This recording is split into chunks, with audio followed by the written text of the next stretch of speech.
গ্রীষ্মের ছুটি পড়ল আজ। চেনা রিকশায় চেপে স্কুল থেকে ফিরছিলেন স্মৃতিধর। বুকটা হু হু করছে। টানা একটা মাস এখন স্কুল নেই। ছেলেপিলেদের ভালো ভালো অঙ্ক শেখানো যাবে না, কি করে যে কাটবে দিনগুলো। অনেক খেটে ছাত্রদের নিরেট মাথায় অঙ্ক ঢোকান স্মৃতিধর। এই এক মাসের অনভ্যাসে তারা ফের না গবেট বনে যায়। ভাবতে ভাবতে বাড়ি এসে গেছে। রিকশা থেকে নেমে স্মৃতিধর ভাড়া মেটালেন। বাড়ির দিকে এগোতে যাচ্ছেন, হঠাৎ প্রায় মাটি ফুঁড়ে এক ছোকরার আবির্ভাব। ঢিপ করে একটা প্রণাম করে বলল, কেমন আছেন স্যার? স্মৃতিধর থতমত খেয়েছেন। মুখখানা যেন খুব চেনা চেনা লাগে। কে হতে পারে? তার ছেলে নয় তো? কিন্তু ছেলের মাথায় তো সম্ভবত ঝাঁকড়া চুল, আর এ তো কদম ছাঁট। তাছাড়া ছেলে দুম করে প্রণামই বা করবে কেন? আর ছেলে তো তাকে বাবা বলেই ডাকবে, স্যার বলার তো দরকার নেই। ছেলেটি হাসি হাসি মুখে বলল, চিনতে পারছেন না স্যার? আমি পূর্ণেন্দু, 2007-এর ব্যাচ। স্মৃতিধরের মুখখানা খুশিতে ভরে গেল। তার হিসেব কি নিখুঁত! এই পূর্ণেন্দু যে তার ছেলে নয়, তিনি আগেই বার করে ফেলেছেন। তাছাড়া 5-5টা বছর আগে পাশ করে যাওয়া ছাত্রর মুখ তার চেনা চেনা লেগেছে। অর্থাৎ তার ভুলো বদনামটি বোধ হয় এবার ঘুঁচল। প্রফুল্ল মেজাজে স্মৃতিধর বললেন, তা এখন কি করা হয়? একটা স্কুলে পড়াচ্ছি স্যার। তুমি শিক্ষক? বাহ, কি পড়াও? অঙ্ক? আগে না স্যার, ইতিহাস। অঙ্কের মতো কঠিন বিষয়ে কি আমি পারি?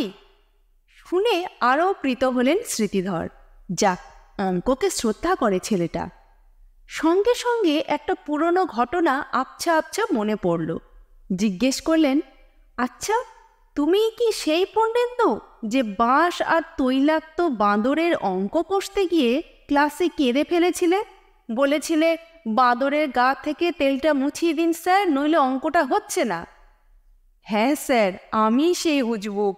আপনার কৃপায় কোনো মতে অঙ্কে উতরে গিয়েছিলাম। আশ্চর্য, সব ঠিকঠাক ধরে ফেলছেন স্মৃতিধর। পুলকিত মুখে স্মৃতিধর প্রশ্ন করলেন, তা আমার কাছে হঠাৎ কি মনে করে? একটা নিবেদন ছিল স্যার। কিরকম?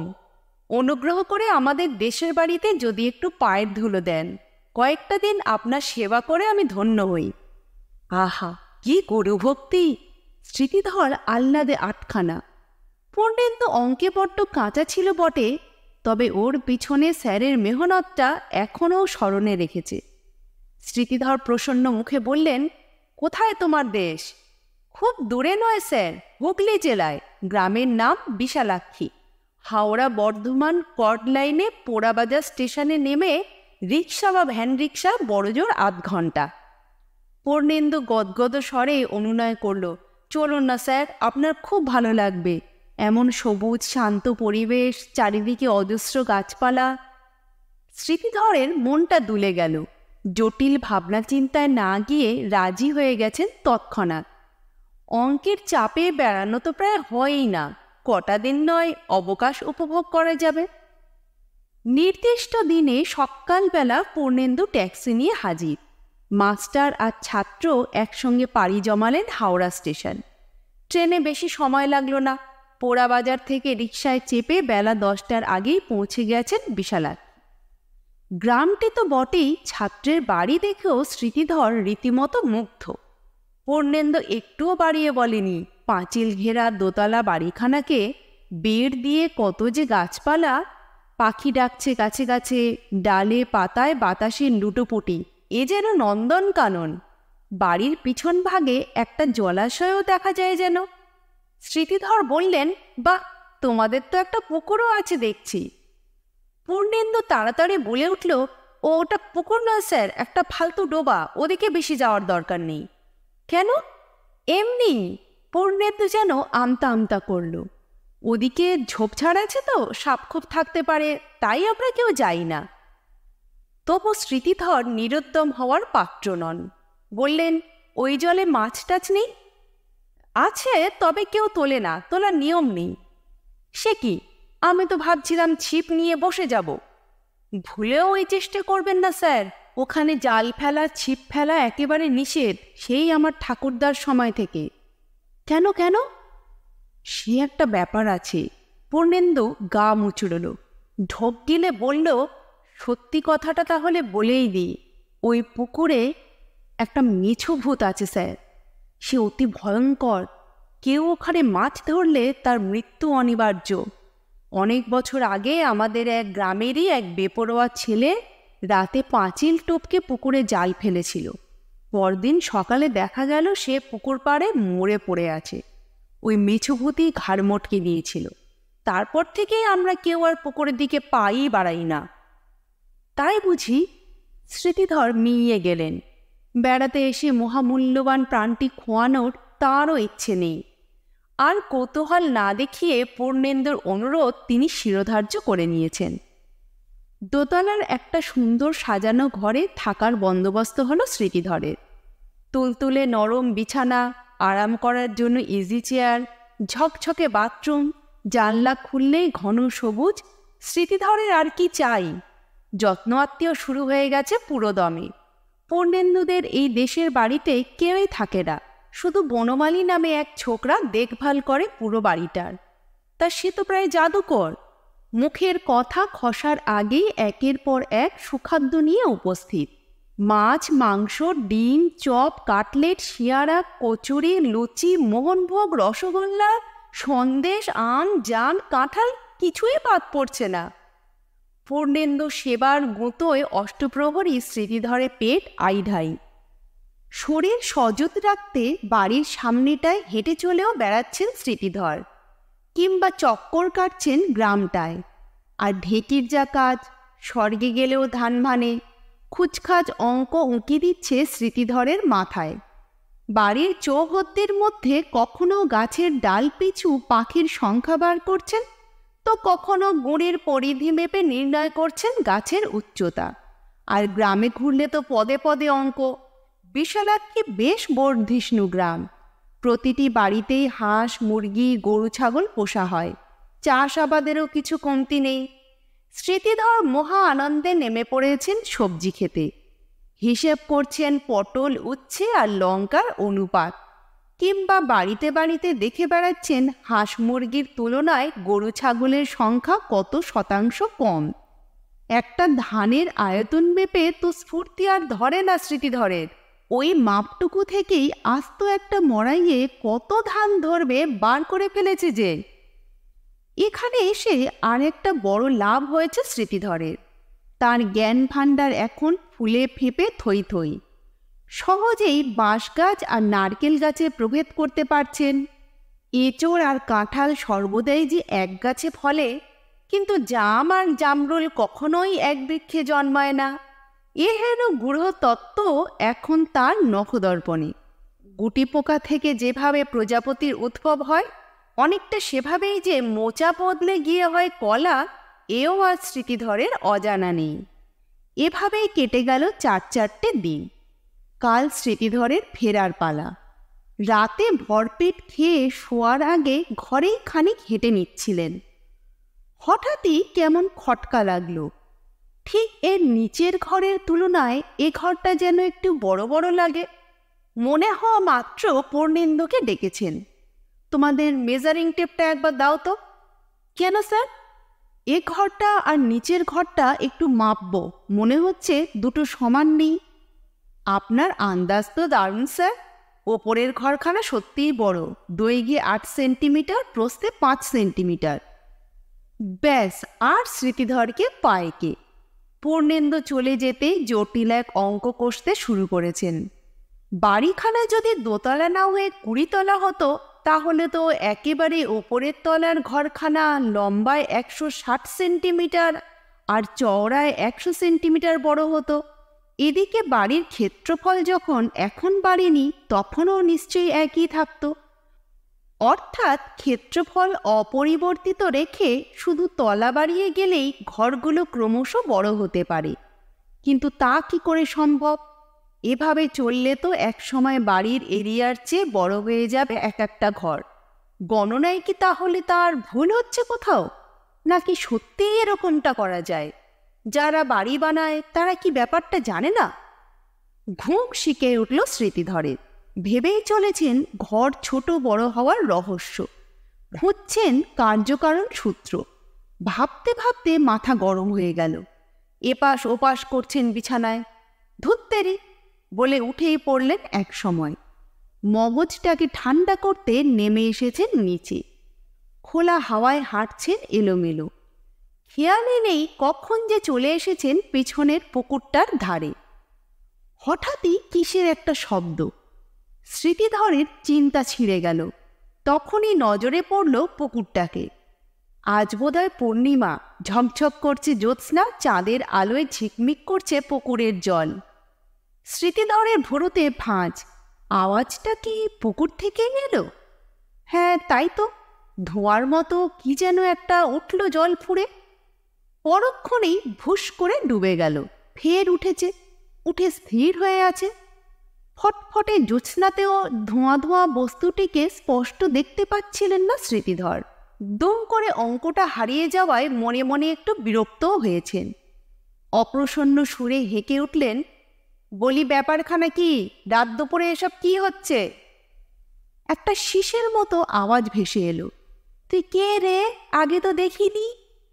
ও কি ভাষা? মাস্টার মশাইদের সঙ্গে কথা বলতে শেখনি? আমি স্মৃতিধর স্যার, বগলাচরণ বিদ্যালয়ের অঙ্কের টিচার। স্মৃতিধর চোখ মুচকলেন। তা তুমি কে? তোমাকে ভালো করে দেখা যাচ্ছে না কেন? গলাটায় এবার একটু বিনয় এসেছেন। আমি আচ্ছা আচ্ছাই থাকি স্যার, বেশি স্পষ্ট হওয়ার উপায় নেই। বটে, তা পুকুরে করছোটা কি? এ পুকুর তো আমার ঘর বাড়ি স্যার। গত 107 বছর ধরে আমি এখানেই আছি। বলো কি? জলের ভেতর 107 বছর? সর্দি কাশি হয়ে তো মরে যাওয়ার কথা। মরা লোক আর কবার মরবে স্যার?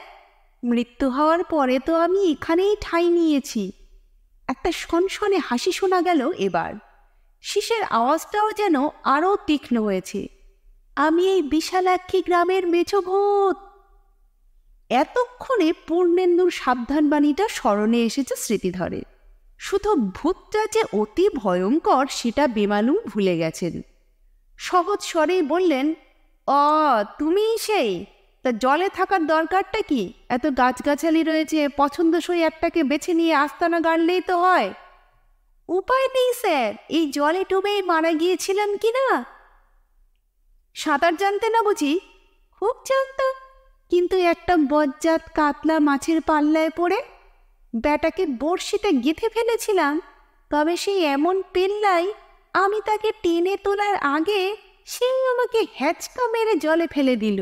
তারপর মোমে মাজা সুতোখানা এমনভাবে পেঁচিয়ে দিল গলায়, আমার প্রাণটাই বেরিয়ে গেল। সেদিন থেকে মাছেদের উপর প্রতিশোধ নেওয়ার জন্য জলের মধ্যেই আছি।